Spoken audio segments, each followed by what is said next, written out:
એક સદ્ગુણ જીવનની અંદર અત્યંત આવશ્યક છે અને એ છે અવેરનેસ, જાણપણું, સ્વયં જાગૃતિ. જો માણસમાં સ્વયં જાગૃતિ હોય તો તે વિઘ્નોથી બચે છે, પરંતુ જ્યારે જાણપણું ગુમાવે છે ત્યારે જ પ્રશ્નોની પરંપરા સર્જાય છે.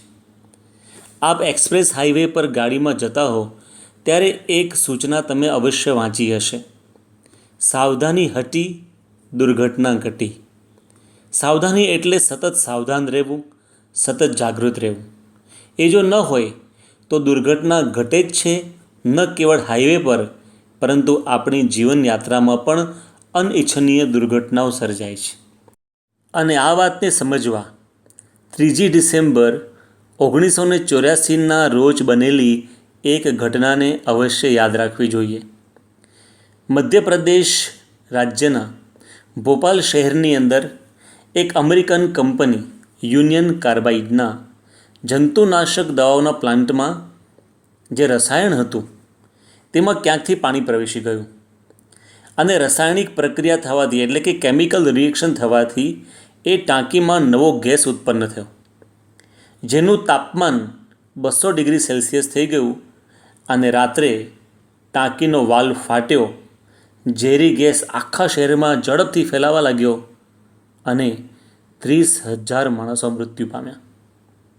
એનું કારણ શું હતું? તો આના પહેલાં અમેરિકાની તપાસ કરવાની ટીમ એ કંપનીમાં આવી હતી અને તેમણે સમગ્ર કંપનીમાં ફરીને 61 મુદ્દા ચેકલિસ્ટ તરીકે આપ્યા હતા કે આટલા મુદ્દાને તમે વહેલી તકે બરાબર કરી દો અને એમાંથી પણ આ 30 તો ગંભીર સમસ્યાઓ છે એને વ્યવસ્થિત કરી દો, નહીંતર તો ગમે ત્યારે દુર્ઘટના સર્જાશે. અને મેન્ટેનન્સની ટીમની અંદર પણ 6 અત્યંત સાવધાનીવાળા માણસોની જરૂર છે એમ કહેવામાં આવેલું, પરંતુ 2 જ માણસોથી કામ ચલાવાતું હતું. પત્રકારો અને વકીલોએ પણ વારંવાર ચેતવણી આપી હતી, પરંતુ એ બધાને અવગણીને બેકાળજીપૂર્વક, બેજવાબદારીપૂર્વક કામ ચાલુ રાખવામાં આવેલું અને અચાનક આ દુર્ઘટના ઘટી. તો થોડીક સાવધાની માણસ જ્યારે ગુમાવે છે ત્યારે આવી મોટી મોટી હોનારતો સર્જાતી હોય છે. એટલે સતત જાગૃતિ એ બહુ જરૂરી છે. જાણપણું એટલે પોતાની જાત પ્રત્યેની ઈમાનદારી, પરિવાર પ્રત્યેની જવાબદારી અને સમાજ કે દેશ પ્રત્યેની વફાદારી. એ છે અવેરનેસ, એ છે જાણપણું. પરંતુ માણસ આ જાણપણું ગુમાવી બેસે છે એનું મુખ્ય કારણ એ છે ઓવર કોન્ફિડન્સ, કે મને કાંઈ નહીં થાય, કાંઈ વાંધો નહીં આવે.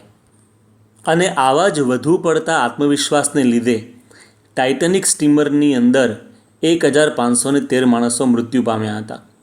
પ્રસંગ એવો બનેલો કે ઈસવીસન 1912ની સાલમાં વિશ્વવિખ્યાત વિશ્વસનીય સ્ટીમર ટાઇટેનિક બનાવવામાં આવી. બધા કહેતા હતા ધીસ ઇઝ અનસિંકેબલ, અનબ્રેકેબલ. પરંતુ જ્યારે કેનેડાના ન્યૂફાઉન્ડલેન્ડ ટાપુ પર પહોંચી ત્યારે આગળની કેટલી સ્ટીમરના નાવિકોએ આના કેપ્ટનને સૂચના આપી હતી કે અહીંયા બહુ બધી હિમશિલાઓ છે, એટલે કે આઇસબર્ગ છે. પરંતુ કેપ્ટને કંઈ ગણકાર્યું નહીં કે કંઈ વાંધો નહીં આવે. આગળ ગયા ત્યારે બીજી સ્ટીમરે પણ ચેતવણી આપી હતી, પરંતુ તે વખતે બહુ મોડું થઈ ગયું હતું.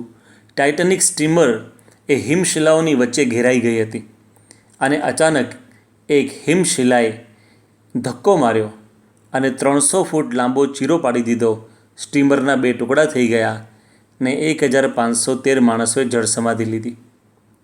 કેપ્ટનનો વધુ પડતો આત્મવિશ્વાસ બેદરકારીમાં પરિણમ્યો અને વિશ્વની અંદર એક કરુણ ઘટના નોંધાઈ ગઈ.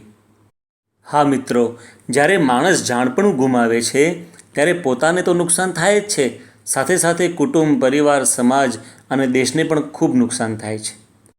અત્યારે આપણે શું કોરોના વાયરસની મહામારીમાંથી પસાર થઈ રહ્યા છીએ, ત્યારે આપણે પણ જાણપણું રાખવાની અત્યંત આવશ્યકતા છે. કારણ કે આપણી ઉપર પોતાની, પરિવારની, સમાજની સુખાકારી અવલંબિત છે. માટે આપણે જાગૃત રહીએ અને બીજાને પણ જાણપણું આપતા રહીએ. Because this is not just our role and responsibility, this is our duty and devotion. તો આ અવેરનેસ, જાણપણું, સ્વયં જાગૃતિ, આ સદ્ગુણ આપણા જીવનમાં જો દ્રઢ થશે તો આપણે અનિચ્છનીય સમસ્યાઓથી ચોક્કસ બચતા રહીશું. આ જ સંદેશ સાથે સમગ્ર વિશ્વમાંથી કોરોના વાયરસ નાબૂદ થાય તે માટે તેમજ આપના અને આપના પરિવારજનોના સ્વાસ્થ્ય સારા રહે તે માટે પ્રાર્થના સહ જય સ્વામિનારાયણ.